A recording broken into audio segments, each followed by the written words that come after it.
Hello साथियों, आप सभी का अपने युवा ऑनलाइन क्लासेस में स्वागत है। और दोस्तों, आज मैं आपके लिए लेके आया हूँ बहुत ही महत्वपूर्ण क्वेश्चन है। कंप्यूटर के टॉप क्वेश्चन लेकर आया हूँ। कंप्यूटर एसएससी जीडी के लिए क्वेश्चन बहुत ही महत्वपूर्ण है। परीक्षा में बार बार आए हुए प्रश्न लेकर आया हूँ दोस्तों। ये इसी प्रकार के क्वेश्चन हमारे परीक्षा में आते हैं और दोस्तों क्वेश्चन हमारे रिपीट होते रहते हैं। क्वेश्चन लाएंगे तो लाएंगे कहाँ से दोस्तों? यहाँ पे हमारी फर्स्ट क्लास रहेगी कंप्यूटर की टॉप क्लास आज की है दोस्तों। अब चलते हैं अपने क्वेश्चनों की ओर। इससे पहले जिन दोस्त ने अभी तक हमारे चैनल को सब्सक्राइब नहीं किया वह प्लीज चैनल को सब्सक्राइब करना ना भूलें। बढ़ते हैं आज के अपने पहले क्वेश्चन पर। Question number 1। पहला क्वेश्चन हमारा क्या है? क्वेश्चन हमारा रैम किस प्रकार की मेमोरी है? बाहरी, सहायक, भीतरी या मुख्य? तो यहाँ पे अगर बात करते हैं रैम, तो रैम जो हमारी होती है ये किस प्रकार की मेमोरी होती है? रैम दोस्तों हमारी मुख्य मेमोरी होती है। इससे भी महत्वपूर्ण एक बात यह है दोस्तों, रैम की फुल फॉर्म जरूर पूछी जाती है। तो इसकी फुल फॉर्म क्या होती है? इसकी फुल फॉर्म होती है random access memory. Random access memory दोस्तों याद रखना क्या होती है? Random access memory. बढ़ते हैं अपने आज के दूसरे क्वेश्चन पर। दूसरा क्वेश्चन हमारा क्या? कंट्रोल शिफ्ट और अल्ट को डैश की कहा जाता है। डैश की कहा जाता है। यहाँ पे की है तो की कहा जाता है। कौन सी की कहा जाता है? मॉडिफायर, फंक्शन, अल्फा न्यूमेरिक या दोस्तों एडजस्टमेंट। तो इसका राइट आंसर क्या हो जाएगा? तो उसे दोस्तों हम क्या कहते हैं? इन सभी को दोस्तों अगर बात करते हैं कंट्रोल शिफ्ट और अल्ट को दोस्तों कौन सी की कहते हैं? जो मॉडिफायर की ने कहते हैं। इनको दोस्तों क्या मॉडिफायर की होते हैं कहते हैं। फंक्शन की हमारी कितनी होती है दोस्तों? 12 क्या होती है? हमारी फंक्शन की होती है। आगे बढ़ते हैं, बात करते हैं क्वेश्चन नंबर 3। तीसरा हमारा क्या है? यहाँ पे बात करते हैं एलसीडी का पूरा नाम क्या है दोस्तों? फुल फॉर्म आ गई है दोस्तों। एलईडी लेड क्रिस्टल डिवाइस, दोस्तों light control display, light emitting diode, दोस्तों लिक्विड क्रिस्टल डिस्प्ले। दोस्तों एलसीडी की फुल फॉर्म की बात करते हैं तो दोस्तों यहाँ पे हमारा राइट आंसर क्या आ जाएगा? ऑप्शन नंबर डी बिल्कुल राइट आंसर हो जाएगा। और दोस्तों एक क्वेश्चन यहाँ से लेके चलते हैं जो दोस्तों हमारी लाइट इमेटिंग डायोड होती है, ये दोस्तों किसकी फुल फॉर्म होती है? ये हमारी दोस्तों किसकी होती है? एलईडी की फुल फॉर्म क्या होती है? लाइट इमिटिंग डायोड एलईडी की फुल फॉर्म होती है। आगे बढ़ेंगे, बात करते हैं क्वेश्चन नंबर 4 में हमारा क्या? कंप्यूटर के भाग जो जोड़, यहाँ पे क्या है? जोड़, घटाव, गुणा, भाग और तुलनात्मक कार्य करता है उसे क्या कहते हैं? एएलयू, मेमोरी, सीपीयू, इनमें से कोई नहीं। दोस्तों यहाँ पे अगर बात करते हैं जो इनका कार्य करता है जोड़ का, घटाव का, गुणा का और भाग का और तुलनात्मक, दोस्तों इसका क्या होता है? तो इसकी अगर बात करते हैं तो क्या कहते हैं? तो उसे दोस्तों क्या कहते हैं? एएलयू कहते हैं। एएलयू की फुल फॉर्म की बात करते हैं तो अर्थमेटिकल लॉजिक यूनिट इसकी फुल फॉर्म होती है एएलयू की। बात करते हैं सीपीयू, बहुत ही महत्वपूर्ण है। सीपीयू को ही दोस्तों कंप्यूटर का मस्तिष्क कहा जाता है। तो यहाँ पे अगर बात करते हैं सीपीयू की full form central processing unit CPU की फुल फॉर्म होती है। आगे बढ़ेंगे, बात करते हैं क्वेश्चन नंबर 5। कंप्यूटर में जाने वाले डाटा को कहते हैं डैश कहते हैं दोस्तों क्या कहते हैं? ये आपको बताना। आउटपुट क्या दोस्तों? एलो क्या दोस्तों? एल्गो, एल्गोरिथम या दोस्तों इनपुट या गणना। दोस्तों कंप्यूटर में जाने वाले डेटा को क्या कहते हैं? दोस्तों कंप्यूटर में जाने वाले जो डाटा होता है उसे हम क्या कहते हैं? इनपुट कहते हैं। आगे बढ़ते हैं, बात करते हैं क्वेश्चन नंबर 6। रैम का पूर्ण रूप क्या है? दोस्तों ये क्वेश्चन किसी का भी गलत नहीं होना चाहिए, 100% सही लगाना है सभी को। दोस्तों क्या होता है? इसकी full form random access memory या दोस्तों रेडी एप्लीकेशन मॉड्यूल या दोस्तों क्या होता है? इसका होता है रेड ओनली मेमोरी। यहाँ पे रोटेड एक्सेस मशीन होता है। तो इसकी अगर फुल फॉर्म की बात करते हैं तो क्या होती है? रैंडम एक्सेस मेमोरी इसकी फुल फॉर्म होती है। बात करते हैं एक तो हमारी रैम में होती है और एक दोस्तों क्या रोम होती है। तो रोम की फुल फॉर्म दोस्तों क्या होती है? ROM। तो रोम की फुल फॉर्म क्या होती है? रीड ओनली मेमोरी जो होती है वह रोम की फुल फॉर्म होती है। आगे बढ़ेंगे, बात करते हैं क्वेश्चन नंबर 7। यहाँ पे क्या? इंटरनेट में क्षेत्र में इंटरनेट, यहाँ पे इंटरनेट दोस्तों इंटरनेट यहाँ पे दोस्तों इंटरनेट में www का सही रूप क्या है? www का सही रूप क्या हो जाएगा? World wide wrestling, world wide web, world wide world star, world क्या दोस्तों? Without wrestling. तो इसका राइट आंसर अगर बात करते हैं www का तो इसका पूर्ण रूप क्या हो जाएगा? इसे दोस्तों कहते हैं वर्ल्ड वाइड वेब। तो इसके दोस्तों इसके संस्थापक कौन रहते हैं? तो दोस्तों टीम वर्सन क्या दोस्तों, टीम वर्सन बनर्स या वर्सन दोस्तों कहते हैं टीम वर्सन को। दोस्तों वह क्या होते हैं, इसके आविष्कारक। आगे बढ़ेंगे, बात करते हैं क्वेश्चन नंबर 8 में क्या, कौन सा सॉफ्टवेयर शब्द क्या दोस्तों संसाधन में प्रयोग किया जाता है, page maker, word star, MS word, इनमें से कोई नहीं। दोस्तों सॉफ्टवेयर की बात कीजिए, सॉफ्टवेयर शब्द संसाधन में प्रयोग किया जाता है, उसे दोस्तों हम क्या कहते हैं, तो उसे अगर बात करते हैं तो ऑप्शन नंबर जो सी है ये हमारा बिल्कुल राइट आंसर हो जाएगा, क्या, ऑप्शन नंबर सी। आगे बढ़ेंगे, बात करते हैं क्वेश्चन नंबर 9। कंप्यूटर भाषा जो जावा होती है, जावा ये हमारी कंप्यूटर की भाषाएं होती है। जावा, फोर्ट्रान हो गई, बेसिक, ये भाषाएं होती है कंप्यूटर की। दोस्तों इसके आविष्कारक कौन है दोस्तों, IBM, Microsoft, Sun micro system, दोस्तों इन्फो सिस्टम। तो इनकी अगर बात करते हैं कौन हो जाती है, तो यह आपको बताना है, तो सभी लोग इसका राइट आंसर करेंगे।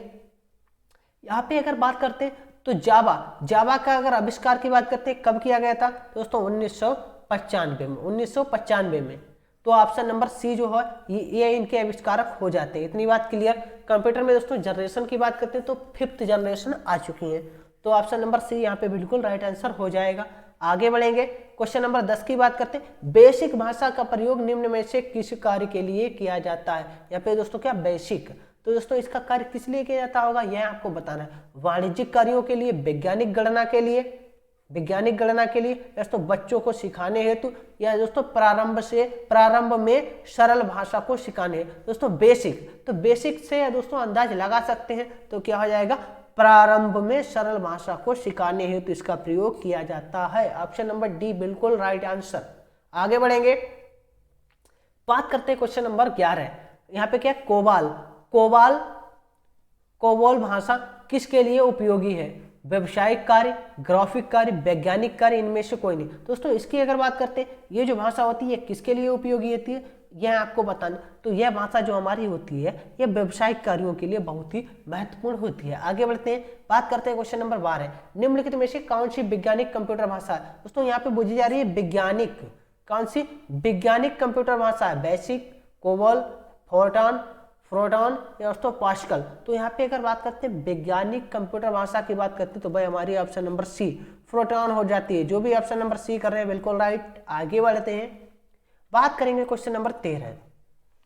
सुपर कंप्यूटर अन्य कंप्यूटरों से किस संदर्भ में भिन्न होते हैं, बहुत अधिक कीमत के होते हैं, वातानुकूल की समस्या होती है, परिकलन क्षमता एवं वृहत क्या दोस्तों स्मृति भंडार ज्यादा होता है, दोस्तों बहुआयामी उपयोग। दोस्तों यहाँ पे अगर बात करते हैं सही आंसर की, तो बिल्कुल सही आंसर की अगर बात करते हैं तो इनका दोस्तों क्या, इनमें दोस्तों क्या होता है सुपर कंप्यूटर में भिन्न, दोस्तों इनकी क्या परिकलन क्षमता एवं वृहत समृद्धि भंडार जो होता है वह दोस्तों ज्यादा होता है। तो आगे बढ़ते हैं, बात करते हैं क्वेश्चन नंबर 14।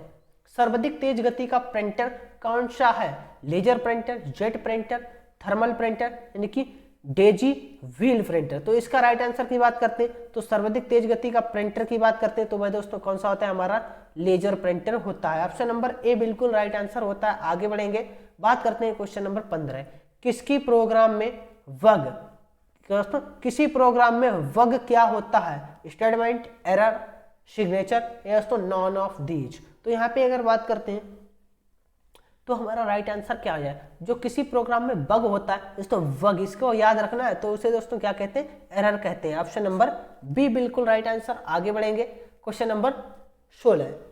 यहाँ पे दोस्तों क्वेश्चन है हमारा बहुत ही मोस्ट इंपॉर्टेंट, 1024 बाइट बराबर क्या होता है, 1 TB, 1 GB, 1 MB, 1 KB। तो दोस्तों जानेंगे दोस्तों 1024 बाइट बराबर क्या होता है। तो 1024 बाइट बराबर की बात करते तो भाई हमारा क्या होता है, 1 KB होता है। ऑप्शन नंबर डी बिल्कुल राइट आंसर हो जाएगा। आगे बढ़ते हैं, बात करेंगे दोस्तों अब इनके बारे में जान लेते हैं।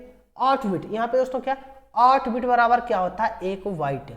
1024 बाइट बराबर क्या होता है, 1 KB। KB को क्या कहते हैं, किलो बाइट कहते हैं। 1024 KB बराबर क्या होता है हमारा, 1 MB। MB को क्या कहते हैं, मेगाबाइट। 1024 MB बराबर दोस्तों क्या होता है, 1 GB। GB को दोस्तों क्या कहते हैं, गीगाबाइट।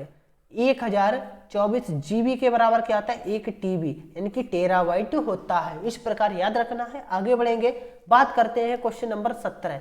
अक्षरों तथा चिन्हों को बाइटों में स्टोर करने की विधि को क्या कहते हैं? तो क्या कहते हैं? Alpha system, number system, byte system, coding system. तो दोस्तों किसी अक्षर को हम क्या करते हैं दोस्तों? कोडिंग करते हैं। तो यहाँ पे क्या हो जाएगा? हमारा कोडिंग सिस्टम हो जाएगा। आगे बढ़ेंगे, बात करते हैं क्वेश्चन नंबर 18। कंप्यूटर में किसी शब्द की लंबाई किस में मापते हैं? बाइट में, बिट में, मीटर में, मिमी में। दोस्तों अगर कंप्यूटर में किसी की लंबाई नापते हैं तो दोस्तों यहाँ पे दोस्तों ये भी याद रखना, किसी शब्द की लंबाई की बात की जा रही है, क्वेश्चन गलत नहीं होना चाहिए दोस्तों। तो यहाँ पे अगर बात करते हैं कंप्यूटर शब्द की लंबाई किस में नापते हैं दोस्तों? बिट में नापते हैं। तो option number B bit right answer. आगे बढ़ते हैं, क्वेश्चन नंबर 19। चुंबकीय डिस्क पर किस पदार्थ की परत होती है? आयरन ऑक्साइड की, फास्फोरस पेटा ऑक्साइड की, मैग्नीशियम ऑक्साइड की, दोस्तों सोडियम पेरोक्साइड की। तो यहाँ पे अगर बात करते हैं तो हमारा क्या राइट आंसर हो जाएगा? जो कंप्यूटर की जो क्या डिस्क किस पदार्थ की परत होती है? तो इसका राइट आंसर दोस्तों हमारा क्या हो जाएगा? वह दोस्तों हमारी होती है आयरन ऑक्साइड की। आगे बढ़ेंगे, बात करते हैं क्वेश्चन नंबर 20 में क्या? इंटीग्रेटेड सर्किट चिप का विकास किसने किया था? सीवी रमन ने, रॉबर्ट ब्राउन ने, दोस्तों रॉबर्ट नाइस और जेक किल्वे ने, या चार्ल्स बेबेज ने। तो इसका राइट आंसर की बात करते हैं तो इसका राइट आंसर क्या जाएगा? रॉबर्ट नाइस और जेक किल्वे ने किया था। ये दोस्तों अगर बात करते हैं चिप जो बनी होती है ये दोस्तों किसकी? सिलिकॉन की बनी होती है। इतनी बात भी याद रखनी है, ये भी क्वेश्चन हमारा बन सकता है। आगे बढ़ेंगे, क्वेश्चन नंबर 21 की बात करते हैं। वह हार्डवेयर डिवाइस कौन सी है जिसे आमतौर पर कंप्यूटर का ब्रेन बोले तो दोस्तों मस्तिष्क कहा जाता है कंप्यूटर का? तो कौन सी कहलाती है? रैम चिप, डाटा इनपुट, दोस्तों सीपीयू या एएलयू। तो कौन सी होती है? यहाँ पे पहले जान लेते हैं रैम की full form random access memory, data input दोस्तों। सीपीयू की बात करते हैं सेंट्रल प्रोसेसिंग यूनिट। एएलयू की बात करते हैं अरिथमेटिकल लॉजिक यूनिट। तो दोस्तों यहाँ पे ब्रेन मस्तिष्क, कंप्यूटर का मस्तिष्क किसे कहा जाता है? सीपीयू को कंप्यूटर का मस्तिष्क कहा जाता है। आगे बढ़ते हैं, बात करते हैं क्वेश्चन नंबर 22। कंप्यूटर की भौतिक बनावट कहलाती है सॉफ्टवेयर, हार्डवेयर, फर्मवेयर या तो ह्यूमनवेयर। तो यहाँ पे अगर बात करते हैं कंप्यूटर की जो भौतिक बनावट कहलाती है तो उसे क्या कहते हैं? हार्डवेयर कहते हैं। ऑप्शन नंबर बी बिल्कुल राइट आंसर है। आगे बढ़ते हैं, बात करते हैं क्वेश्चन नंबर 23। आज का ये आखिरी क्वेश्चन है और सभी लोग इसका बिल्कुल राइट आंसर जरूर करें। सभी लोग इसका आंसर दोस्तों कमेंट बॉक्स में कमेंट करके जरूर बताएंगे। निम्नलिखित में से किसे कंप्यूटर का पितामह कहा जाता है? ये दोस्तों इसका आंसर हमें कमेंट बॉक्स में चाहिए। सभी लोग कमेंट बॉक्स में कमेंट करके जरूर देंगे, ठीक है दोस्तों। आज की क्लास कैसी लगी सभी लोग कमेंट करके ये भी बताएं। और दोस्तों जो हमने 22 क्वेश्चन कराए हैं 23वां आप लोगों को आंसर देना है। तो सभी टोटल मिला के 23 क्वेश्चन कराए हुए हैं, तो 23 में किसके कितने सही हुए ये कमेंट बॉक्स में कमेंट करके जरूर बताएं। सभी दोस्तों को मिलते हैं अगले क्लास में। आज के लिए सभी दोस्तों को जय हिंद, जय भारत।